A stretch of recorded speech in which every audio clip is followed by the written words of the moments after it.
The following presentation is brought to you by American Legion, Post 416, Greendale, Wisconsin.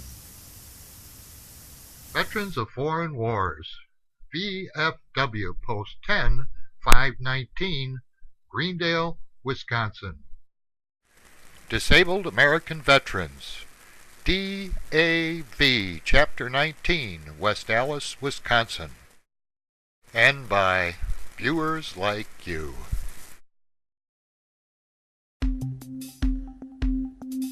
From the global resources of Veterans Media Services.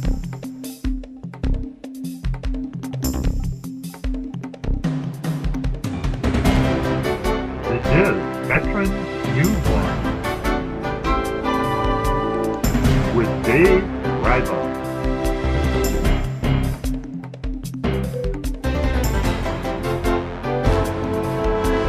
Welcome to this edition of Veterans Newsline. Today is the day before Veterans Day 2013. Today we are at American Legion Post 537 in Milwaukee for Veterans Day Pancake breakfast for the Dryhootch organization. All the profits today, all the proceeds I should say today from today's event will be donated to the Dryhootch organization. Coming up soon, we'll be talking to Nick Berg. He's the commander of the post, and we'll be also talking to Chuck Cooney, both from American Legion Post 537. We're also going to be talking to Mark Sandow, and he's from VFW Post 7485, which is also located here on the corner of 92nd and Beloit Road. We'll also be talking to some young people who are here helping out today, and they're from the ROTC, so we're going to find out a little bit what that's all about. But before we do, we talked with some of the folks that attended today's event, the Pancake Breakfast here today, and we asked them for their thoughts on Veterans Day 2013. Here's what they had to say. Well, the only thing about Veterans Day that bothers me is the fact that it seems to be passé. People don't seem to care that much anymore. They had the parade on Saturday. We had all of about 20 seconds worth of coverage on the news last night. They covered more of the stuff that was going on around the country than they did their own city. You know? And I used to march in a parade every year, but I got a bad knee now and stuff, so I don't know. Well, one thing I'd like to bring up that what happened to me was when I was a alderman in Oak Creek, that the present mayor says, "I envy you." And I said, "You envy me?" He said, "Why?" He said, "Well, when I got out of the high school, it was all volunteer military. I never thought about going in the military." He says, "I envy you being a veteran." He says, being in and going to see what you had to see the world and stuff like that. And I thought about it and I said, yes, I'm very proud to be a veteran. You know, I mean, when the circumstances happened, I said, maybe I wasn't too happy about it then, but I am happy to be a veteran now. What do I think of Veterans Day? I think Veterans Day is wonderful because you know what? Because of them that I can sit here and enjoy this meal, and I could stand out there and watch that parade yesterday and not worry about anything. Yes, I have many veterans in my family, and I think I'm very happy. I think it's a really good holiday to be able to say thank you to all the people that served our country and show them the appreciation that they deserve. Well, to begin with, I don't think it's supported as much as it should be. I think our veterans deserve the honor and the respect, and they're not getting it. I think a lot more people just want to sit. They think it's another day off. And I think they need to be more involved in activities that support our veterans. Well, I think it's very necessary to keep the public, and especially the next generation or two, aware of what veterans have accomplished.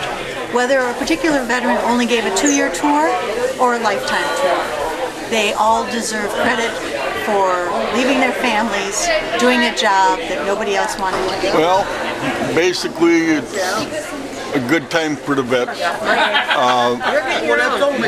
They get their recognition that a lot of them never did get.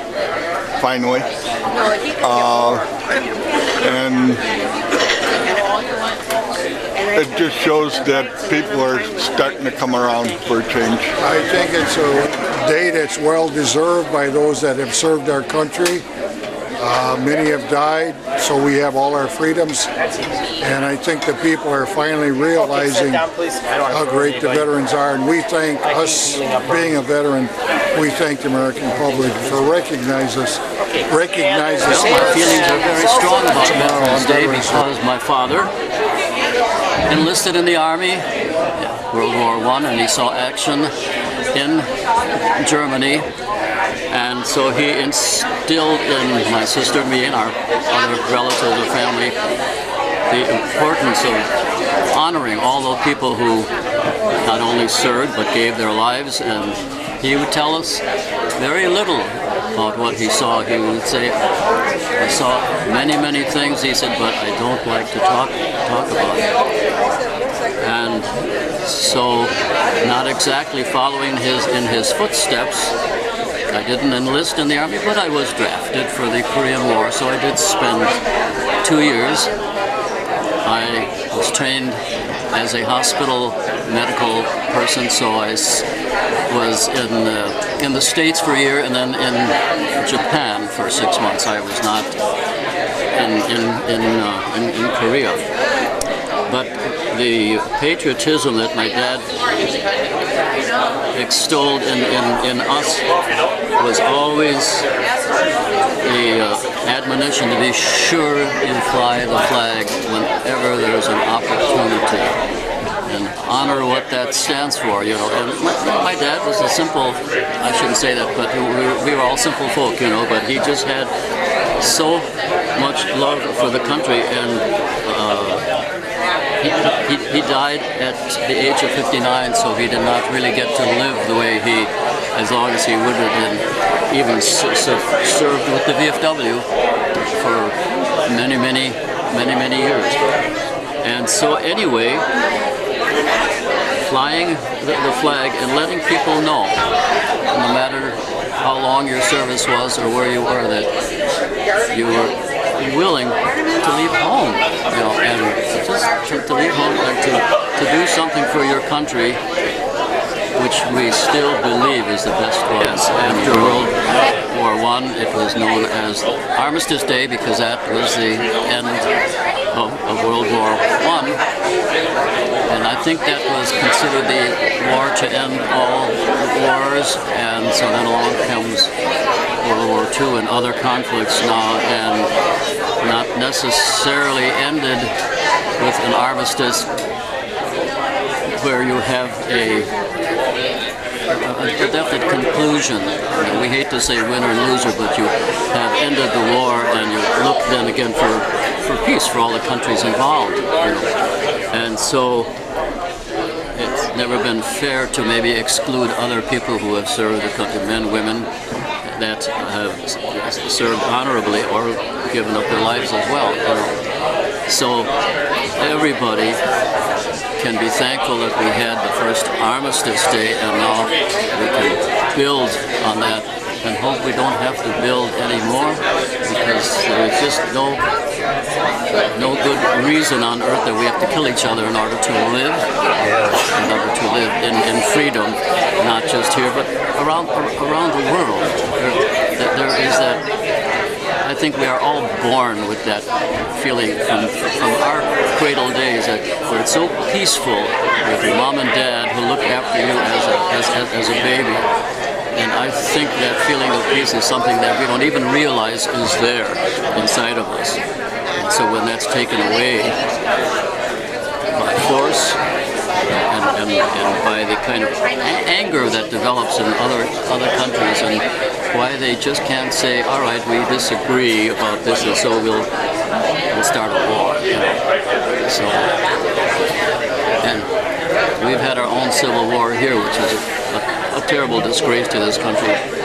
And many other countries have their own internal war as well. It isn't just that someone from the outside comes and says, you know, we're going to do this or we're going to do that, and so forth like that. So democracy is something that is so dear to us who have lived all these lives, all our lives in it, that we can't understand why other countries don't say this is the way to live. No, we're going to keep this, we're going to keep that, and even though it's not as good as other countries, we're going to fight for it. And maybe we can win other people over to just the way we feel life should be led. So it's been a pleasure to be here with many, many veterans to enjoy breaking bread, as we say in the Bible, right? I'm not a preacher, but anyway, it's nice to be able to chat with you and get with some of the other veterans who are enjoying Armistice Day a day early. Happy Veterans Day to everybody that you're going to encounter here at this little party and elsewhere out on the street. Joining me now is Nick Berg. He is the commander of the post, and also we have with us is Chuck Cooney. And gentlemen, I want to start out a little bit. Let's talk about this American Legion post. Can you give us a little bit of background? Yeah, we bought this building in 1964. Actually, we were a Wisconsin Motor Post. Okay. You had to work for Wisconsin Motors to belong to the organization, to the American Legion. And they ran all the concessions at the Wisconsin Motors. That's where they got their funds from. And then they bought this post and then we opened it up to the public, and we've been operating since 1964 up here. So you guys have been here for a long time? 1964. Boy, that's a long time. This building we just celebrated over 150 years old. Holy cow. Moved 3 times. Yeah. As they kept enlarging Beloit Road, they kept moving the building back. It's been moved 3 different times. Okay, and one of the missions, of course, of the American Legion, of any American Legion post, is we raised money to give to other veterans groups. And of course, today we're here to raise money for the Dryhootch organization. And Nick, can you tell us a little bit about Dryhootch? I can do that. The Dryhootch is an organization that specifically works with any veteran, but they really, the owner of the place had issues with post-traumatic stress disorder, and he likes to bring in anybody that has problems like that and help them out as much as they can. But it's open to any. It's dry. There's no alcohol. There's coffee. They serve some pretty good coffee. I had that the other day, and it's a relatively new organization. The way with our Veterans Day omelet pancake breakfast, we pick different organizations, as you had mentioned, that we donate the profits to. This year, we've seen in the news that these 2 veterans were trekking from Wisconsin to LA, and they're in the middle. They started in September. They'll be done in February, but they're trying to raise awareness for the organization, and their goal is to raise $100,000. So we're going to do a little bit that we can for them because it's a good cause. And well, that's great. Each year we pick a different organization to do that. Oh, excellent. Dryhootch. And do you guys put on a pancake breakfast on a regular basis here? We do it twice a year, Memorial Day. This is our 2nd annual Veterans Day omelet pancake breakfast, but on Memorial Day we also retire flags out front, and we have a couple of the VFW posts that rents from us. Lisa's here. They do a 21 gun salute kind of a deal along with the ceremony to retire the flags. Wow, so folks watching at home, of course this is Veterans Day. By the time you'll be watching this, it'll be over with, but it'll be on the air long before Memorial Day. People want to stop by and join in the festivities. Where do they come? 9159 West Beloit Road. It's right on the corner of 92nd and Beloit. Anybody out there that's a veteran and you have a DD-214, you've been in at the appropriate time, come on down. You can join. We're always looking for new members. All right, and that, by the way, is in Milwaukee, Wisconsin. We're nationwide, so we have to tell some of our visitors that might come to town and stop in. That's in Milwaukee. So once again, I want to thank you gentlemen very much for taking the time to talk with us today. One of the unique things about this post is we have 4 other American Legion posts that meet here besides the VFW and the auxiliary units, the SAL, and we all work together as one family unit. And they all help out, we all get together, we all work together, and it's just great. Boy, that is great, and that's what we like to see, veterans helping veterans and a lot of these groups working together. Well, once again, gentlemen, thank you for talking with us this morning. Joining me now is Mark Sando. Did I say that correctly, Mark? You did. Okay, I'm glad I didn't flub that. And he is the commander of VFW, Veterans of Foreign Wars, Post 7485 in Milwaukee. And Mark, can you give us a little background on this VFW post? This VFW post started out around 1948-49, somewhere in there. And we're a small post. We have approximately 120 members. They're all, a lot of them are older. They're World War II, Korean. We have some Vietnam vets, and we're getting in newer guys now. Well, that sounds great. And tell us some of the things that VFW, the organization, I should say, as a whole, does for our veterans. Okay, we've got veteran service officers that help with setting up benefits for veterans, just like a lot of the other organizations do. They do try a little bit harder, I think. They push it. They really try and help guys get their benefits and make sure they get the monies that they deserve. Okay, and I understand you got some kind of shigdim coming up this next April. You want to tell us a little bit about that? On April 6th, we're going to have a pancake breakfast here to benefit the Veterans of Foreign Wars and the auxiliary. It'll be at the Todd Post on 92nd and Beloit in Milwaukee. Times will probably be from like 8 to 12. All right, and is everybody invited to that? Yes, they are. All right, so you want to come by. This is held at the American Legion Post 537. You want to give us that address again? It's 9159 West Beloit Road. In Milwaukee. All right, thank you very much, Mark, for taking the time to talk with us. Thank you, I appreciate it. All right, now with me at the Pancake dinner here, or breakfast I should say, at American Legion in Milwaukee is Jordan, Edward, and Joe, and they are in the ROTC at Marquette University, the Golden Eagle Battalion. And first of all, I'm going to start with Jordan here. Jordan, can you tell us a little bit about the ROTC? Well, the ROTC is a 4-year program in which undergraduate students such as ourselves learn the practices of becoming an officer. And ultimately, when we graduate college, we also commission as a second lieutenant in the United States Army. All right, that sounds good. And next, can someone tell me a little bit about the history of the ROTC? How about you, Joe?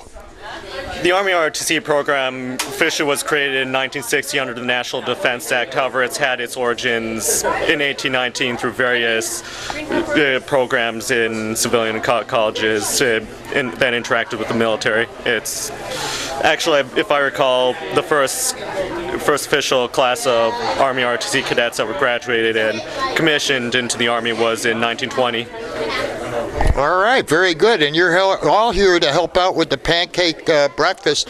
Now, some of the folks watching at home may wonder, what are the requirements for the ROTC, and how do I get involved? Anybody would help me out with that? Sure. ROTC it's a pretty competitive organization. So just like any military thing, you have to be athletic, you have to be intelligent, you have to be willing to work hard and eager to participate. Those are probably like the three or four most important things. In order to join, you can talk to your local recruiter. They have many affiliated branches at lots of different universities. So just talk to the people around you, communicate.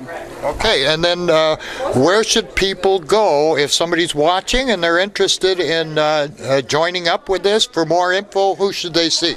Well, depending on what college they want to go to, they can ask if they have an ROTC program and what branch they'd like to go into. That, or they can just talk to their local recruiter. All right, talk to your local recruiter, folks, or check with your college or university to see if they have an ROTC program. Well, I want to thank you guys very much for taking the time to talk to us.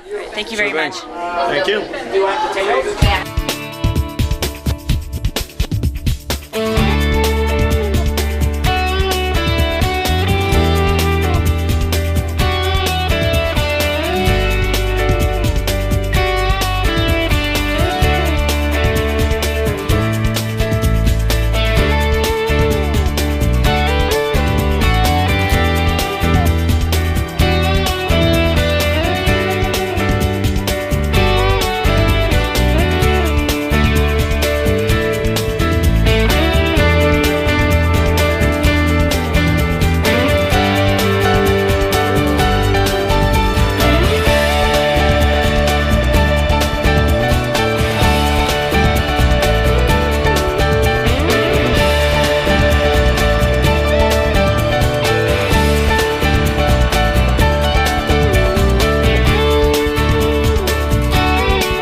that's it for this edition of Veterans Newsline. Join us again next time for more veterans news and events from southeastern Wisconsin. Until then, this is Dave Ryba reporting for Veterans Newsline in Milwaukee. Thanks for watching.